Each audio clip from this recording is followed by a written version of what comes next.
I can't think of anyone else I know who's gone from caring so much about wearables to caring so little about them. But the OnePlus Watch 2R is an interesting one for me. For starters, it's pretty affordable. On launch promo, it's $200, which is still a lot of money. But when you look at the feature set available here, starting of course with the extremely impressive battery life claims, there's a lot to care about. First of all, it is noticeably lighter in the hand compared to the previous OnePlus Watch 2. Now, this does come with a downgrade in terms of materials. It no longer has 2.5D sapphire glass, and it uses an aluminum chassis rather than a stainless steel one. But for the difference in price and the difference in weight, honestly, I'd be kind of tempted to take it. It's got a fairly strong, if not comprehensive sensor suite with an acceleration sensor, gyroscope, optical heart rate sensor, optical pulse, oximeter sensor, geomagnetic sensor, light sensor, and barometric sensor. But the really impressive one that jumps off the page to me is the dual GPS antennas. This allows it to use both L1 and L5 GPS frequencies simultaneously, allowing claimed accuracy of just 30 centimeters. And okay, that doesn't matter for what some people are gonna do with a watch, which is check the time, presumably. But if you're a runner, for example, and you like to track your running routes or your cycling routes or whatever the case may be, having accurate distance tracking is incredibly important. And using multiple frequencies doesn't just mean improved accuracy, it can mean improved consistency of performance as well. It's already more comfortable than the OnePlus Watch 2. That thing was a chunk. And this one is still pretty on the chunky side. It's only available in one size, large, but at least being lighter, I don't feel it dragging my wrist to nearly the same degree. I haven't mentioned yet what drew me to the OnePlus Watch 2 in the first place, and that was that they have, I think it's over 100 different activity trackers, including my personal favorite physical activity, badminton.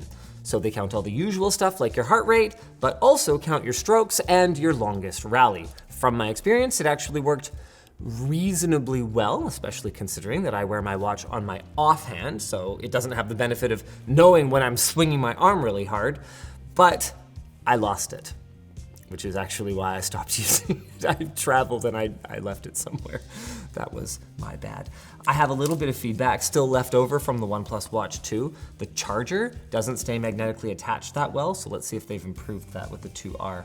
Yeah, that could be better. Straight off the face, it's not too bad, it grabs pretty good, but where I really ran into trouble was you got your wall wart, right, which unfortunately is not provided. Then you got your cable, and if there's any, see that, torsional strain on it, it comes off pretty easily, so you just gotta watch out for that. It supports 7.5 watt fast charging though, which is kind of wild because it means along with some of their more efficiency-minded modes, you can charge up for a day's worth of use in, they claim, about 10 minutes.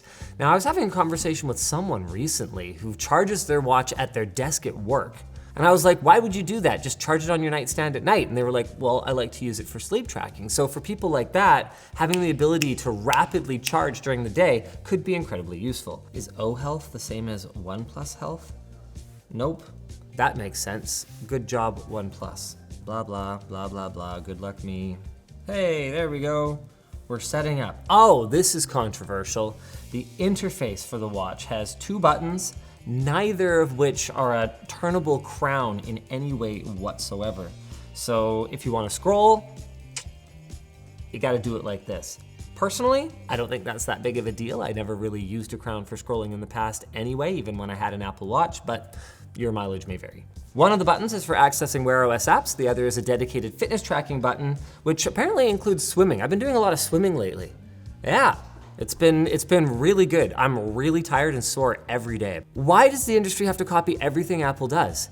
You know how Apple has that really cool like QR code that's a floating point cloud? So they have one, but it doesn't do anything. It serves no purpose to the pairing process. It's just all Bluetooth pairing with like a number code. People get after me when I rant about Apple and like, you know, them doing something dumb or anti-consumer. And they're like, why are you always going after Apple so hard? It's because everything Apple does gets cloned by the entire rest of the industry. And in a way, it's kind of a compliment. Apple's such a leader in the space that if I don't go hard at them, I'm implicitly saying it's okay for everyone else to do it. And there's a tour coming through here, so I guess I'll tell you about our sponsor, Vessi. Their new courtside classic brings a vintage tennis look to everything that you already knew and loved about Vessi's shoes, like their lightweight designs and water-ready materials.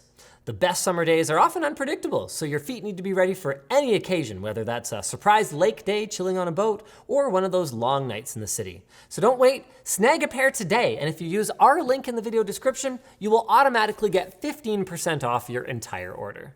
Got some tech tips. The NFC antenna is up here apparently, that's good to know. And we're all set up. That was actually a pretty painless setup process. All right, swipes, yep. It hasn't changed, yep. Control center, hey, there you go. Oh, yeah. As far as tutorials go, that wasn't too bad.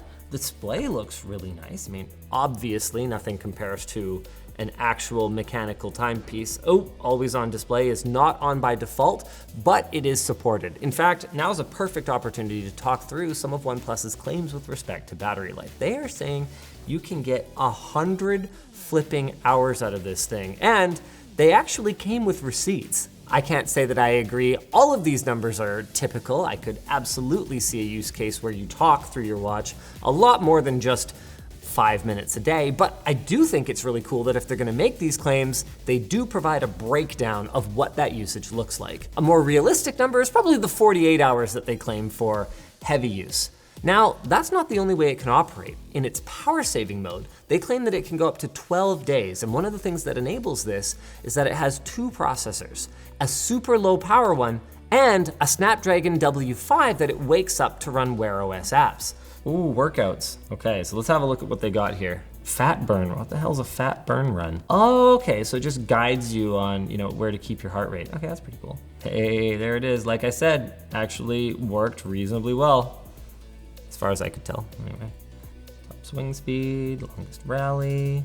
I don't know how it would measure the kilometers of your swing speed. There's certain things that I'd rather have no data than something that you're making up, but things like how many swings you took were something that seemed pretty accurate.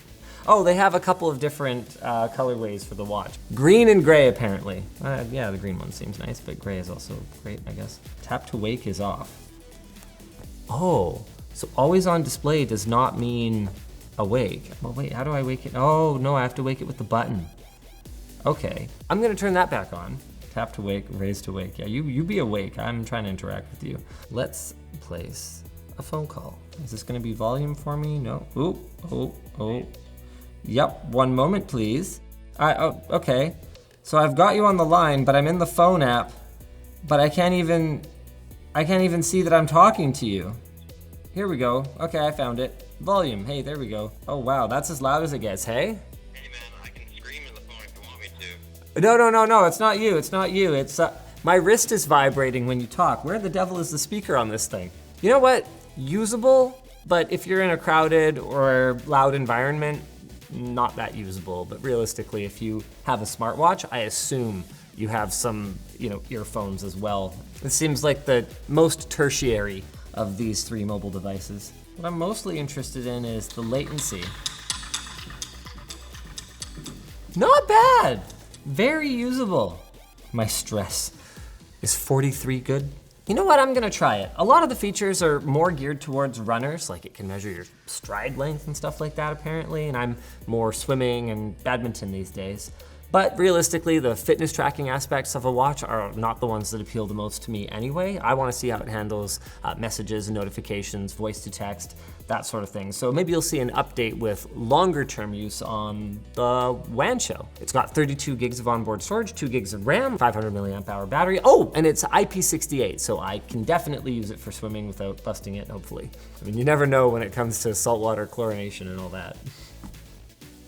Subscribe to ShortCircuit.